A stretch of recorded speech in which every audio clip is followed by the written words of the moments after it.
ما شاء الله لا حول ولا قوة إلا بالله العلي العظيم. أعوذ بالله من الشيطان الرجيم. بسم الله الرحمن الرحيم.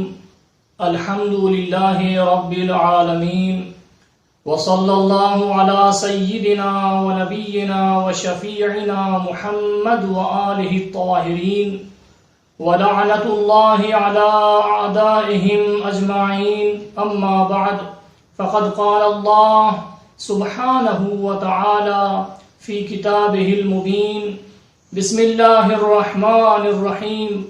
الذين ينفقون في السراء والضراء والكاظمين الغيظ والعافين عن الناس والله يحب المحسنين.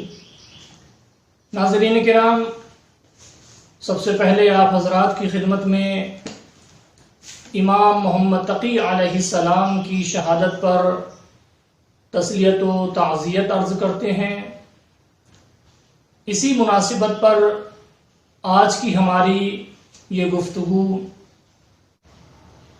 پروردگار عالم قرآن مجید میں ارشاد فرما رہا ہے، جو لوگ انفاق کرتے ہیں، خیرات کرتے ہیں، آسانی اور پریشانی، راحت اور سختی دونوں حالتوں میں، اور غصے کو پی جاتے ہیں، لوگوں کی کوتاہیوں کو، کمیوں کو، لوگوں کو معاف کر دیتے ہیں، اور اللہ بھلائی کرنے والوں کو، نیکی کرنے والوں کو دوست رکھتا ہے.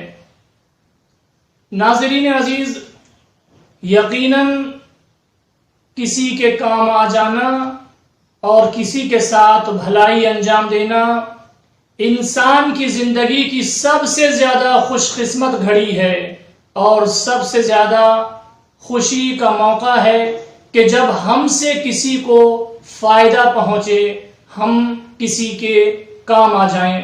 اس لیے کہ کسی کے کام آ جانا اور کسی کی دکھ تکلیف کو دور کر دینا یہ بے توفیق الہی نصیب ہوتا ہے، یہ ہر کسی کو میسر نہیں آتا. اس آیہ کریمہ میں جو انفاق کے لیے کہا گیا ہے، اس میں یہ نہیں کہا گیا کہ جب تمہارے پاس بہت زیادہ پیسہ آ جائے تو آپ کو جو ہے وہ انفاق کرنا ہے. نہیں، بلکہ چاہے حالات سخت ہوں، چاہے پریشانی کے حالات ہوں، اور چاہے اچھے حالات ہوں، جس طرح بھی ہو سکے سختی اور پریشانی دونوں حالتوں میں کسی کے کام آنے کی کوشش کرنا چاہیے اور فکر کرنا چاہیے. انفاق کے بارے میں ایک جگہ اور فرمایا گیا، اس آیت کا جملہ وَمِمَّا رَزَقْنَاهُمْ يُنْفِقُونَ، اور جو کچھ ہم نے عطا کیا ہے، جو کچھ ہم نے دیا ہے، اس میں سے راہ خدا میں خرچ کرتے ہیں، انفاق کرتے ہیں. وہاں جو لفظ رکھا گیا ہے رزقنا، جو ہم نے دیا ہے، یعنی پروردگار اپنی طرف نسبت دے کے بتا رہا ہے کہ انفاق حلال طریقے سے ہو، حلال کمائی سے ہو، اس چیز سے ہو کہ جس کو تم نے محنت سے حاصل کیا ہے، جس کو جائز طریقے سے حاصل کیا ہے. یہاں پر رزقنا کا لفظ بتا رہا ہے کہ ہم کسی کے ساتھ اچھائی سے جب پیش آ رہے ہوں تو دیکھنا چاہیے کہ جس چیز کے ذریعے پیش آیا جا رہا ہے وہ حلال ہے کہ نہیں ہے، اس میں ہمارا حق ہے کہ نہیں ہے. اور دوسرا لفظ وَمِمَّا، یہاں پر جو یہ ماں ہے، یہ جو عربی کا میم الف ماں ہے، یہ تمام دارائیوں کی ماں ہے. یعنی پروردگار عالم نے یہ نہیں کہا کہ تمہارے پاس پیسہ ہو تو مدد کرنا، تمہارے پاس دولت ہو تو مدد کرنا، تمہارے پاس کھانا ہو تو مدد کرنا. نہیں، مما ماں، یعنی جو کچھ بھی تمہارے پاس ہو، تمہارے پاس طاقت ہو تو طاقت کے ذریعے مدد کرو، تمہارے پاس اچھی فکر ہو تو کسی کو ایک اچھی فکر دے کے مدد کرو، تمہارے پاس علم ہو تو علم کے ذریعے مدد کرو. یعنی تمہارے پاس جو بھی کچھ ہے، کسی کو مشورہ دینا ہو، کسی کے ساتھ اچھا سلوک کرنا ہو، کسی کو بہترین کام کرنے کا مشورہ دینا ہو، جس طرح سے بھی کسی کے کام آیا جا سکے کوشش کرنا چاہیے کہ کسی کے کام آیا جائے. یعنی انفاق کے لیے سخی ہونا ضروری ہے. انسان کے کام آنے کی تڑپ رکھتا ہو یہ ضروری ہے. اس کے لیے بہت زیادہ دولت کا انتظار کرنے کی ضرورت نہیں ہے، بلکہ جس حالت میں بھی ہو ہم دوسرے کی مدد کرنے کی فکر کریں، دوسرے کے کام آنے کی کوشش کریں، دوسرے کے دکھ تکلیف دور کرنے کی کوشش کریں. تو پروردگار عالم نے کہا ہے کہ جو لوگ انفاق کرتے ہیں آسانی اور پریشانی، راحت اور سختی دونوں حالتوں میں، اور غصے کو پی جاتے ہیں، لوگوں سے درگزر کرتے ہیں، لوگوں کو معاف کر دیتے ہیں، تو پروردگار ان لوگوں کو دوست رکھتا ہے. یعنی انفاق کرنا، غصے کو پی جانا اور لوگوں کو معاف کر دینا، یہ وہ شاہراہیں ہیں کہ جن کے ذریعے ایک عبد خدا اپنے پروردگار کی رحمت اور محبت کے دائرے میں داخل ہوتا ہے، اپنے پروردگار کا محبوب بنتا ہے. لہذا جو بھی اللہ کا محبوب بننا چاہتا ہے وہ کھڑا ہو، وہ قدم اٹھائے انفاق کرنے کے لیے، وہ اپنے غصے کو پی جائے اور لوگوں کو معاف کرے، اس لیے کہ یہی راستہ ہے اللہ کے محبوب بننے کا. کسی کے کام آ جانا یقیناً بہت بڑی نعمت ہے، اس کا بہت زیادہ ثواب بیان ہوا ہے. امام صادق علیہ السلام فرماتے ہیں کہ جو کسی کی مدد کرنے کے لیے قدم اٹھاتا ہے، جو کسی کی پریشانی دور کرنے کے لیے قدم اٹھاتا ہے، پروردگار عالم اس کو مجاہد کا ثواب عطا کرتا ہے. جب تک انسان دوسروں کی مشکل دور کرنے، دوسروں کی پریشانی دور کرنے اور دوسروں کے کام آنے کی فکر میں رہتا ہے، پروردگار عالم خود اس کی مدد فرماتا ہے.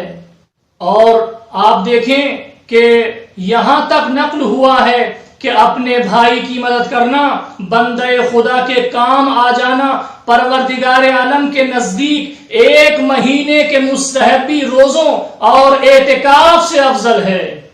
ہم جب معصومین علیہم السلام کی زندگی کو دیکھتے ہیں تو آپ کا ایک بہت بڑا ہم و غم یہی تھا کہ کس طرح سے لوگوں کے کام آیا جائے، اور وہ لوگوں کے کام آیا کرتے تھے. حضرت علی علیہ السلام کا ایک غم یہ بھی تھا کہ غریبوں کا حق اور بے سہاروں کا حق امیروں کے دسترخوان پر کھایا جا رہا ہے، امیر لوگ اس کو ہڑپ کر جا رہے ہیں. لہذا مولا کائنات کے سامنے ایک یہ بھی غم تھا. ہمارے ائمہ نے ہمیشہ کوشش کی ہے کہ لوگوں کی پریشانیاں اور لوگوں کی مشکلات دور کی جائیں.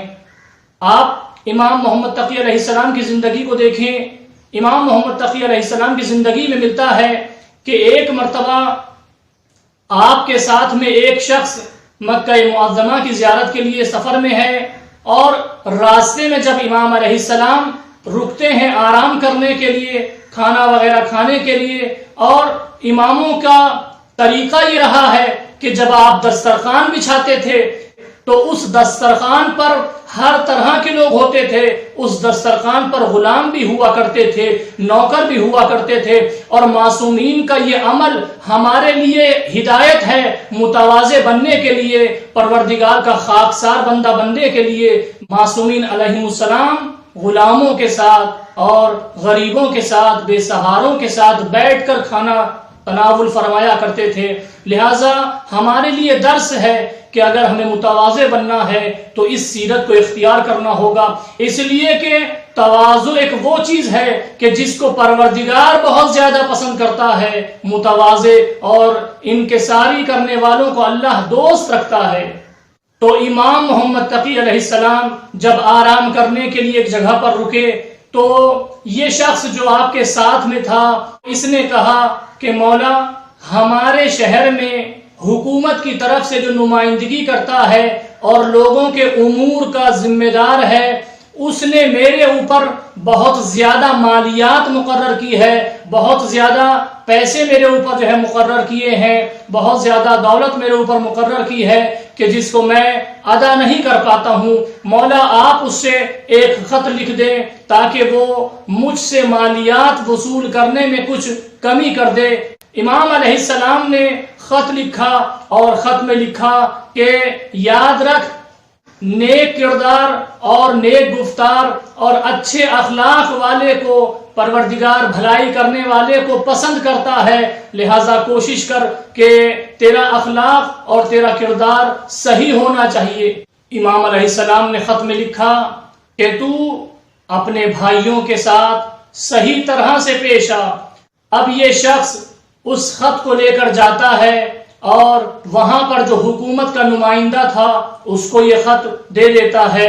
اس نے جب اس خط کو لیا، خط کو بوسہ دیا، خط کا احترام کیا اور کہا کہ تیری مالیات اب میری طرف سے ادا کی جائیں، اور پھر امام علیہ السلام کی خط کی برکت سے اس نمائندے نے اس شخص کو کچھ ہدایے اور تحفے بھی دیے۔ ناظرین کرام، لہذا امام علیہ السلام کے جب اس زندگی کے پہلو پر نظر کرتے ہیں تو ہمیں بہت سے درس ملتے ہیں۔ اس میں سے ایک درس یہ ہے کہ ہمیں کوشش کرنا چاہیے، ہمیں تلاش کرنا چاہیے کہ کسی کے ہم کام آ جائیں، کسی کی مشکل دور کر دیں، کسی کی پریشانی دور کر دیں۔ اگر ہمارے تعلقات اچھی جگہ پر ہیں، اگر ہمارے رابطے اچھے لوگوں سے ہیں، اگر ہمارے پاس کسی طرح کی سورس ہے اور ہم کسی کے کام آ سکتے ہیں، کسی کو نوکری دلا سکتے ہیں، کسی کو کام دلا سکتے ہیں، اور دوسری طرح سے اگر ہم کسی کے کام آ سکتے ہیں تو کام آنا چاہیے۔ کبھی کبھی ہوتا یہ ہے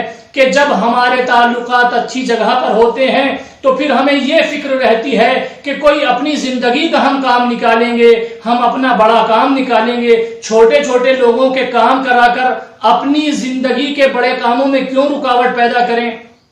لہٰذا بہت سے لوگ اس انتظار میں رہتے ہیں کہ ہم دوسروں کی بجائے اپنے بڑے کاموں کو حل کریں۔ ناظرین، کیا خبر ہے کہ موت اتنا موقع دے یا نہ دے کہ ہم بڑے کام کرنے اور بڑے کام نکالنے کے وقت تک زندہ رہیں۔ لہٰذا چونکہ ہماری زندگی کے وہ کام کہ جن کے ذریعے ہم دوسروں کے کام آئے ہیں، ہم نے خدمت خلق کی ہے، ہم نے لوگوں کی پریشانیاں دور کی ہیں، یہ آخرت میں ہمارے کام آنے والا ہے۔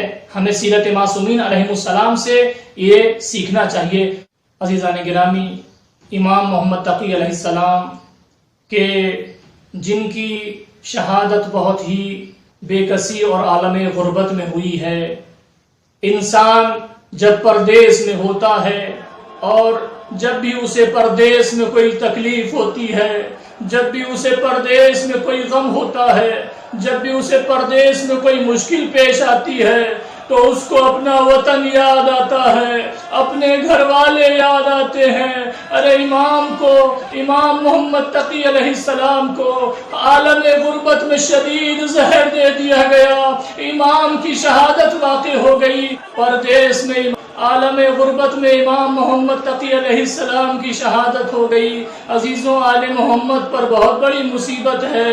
امام محمد تقی علیہ السلام کی وطن سے دور اور عالم غربت میں شہادت پر نظر جاتی ہے تو آل محمد علیہ السلام کے گھرانے کی ایک بچی یاد آتی ہے جو پردیس میں زندان کے دروازے پر بیٹھ کر اڑتے پرندوں کو دیکھ کر سوال کرتی رہی، ارے یہ پرندے کہاں جا رہے ہیں؟ جب جواب ملتا تھا یہ اپنے گھروں کو جا رہے ہیں تو یہ یتیمہ کہا کرتی تھی، ارے ہم اپنے وطن میں کب جائیں گے؟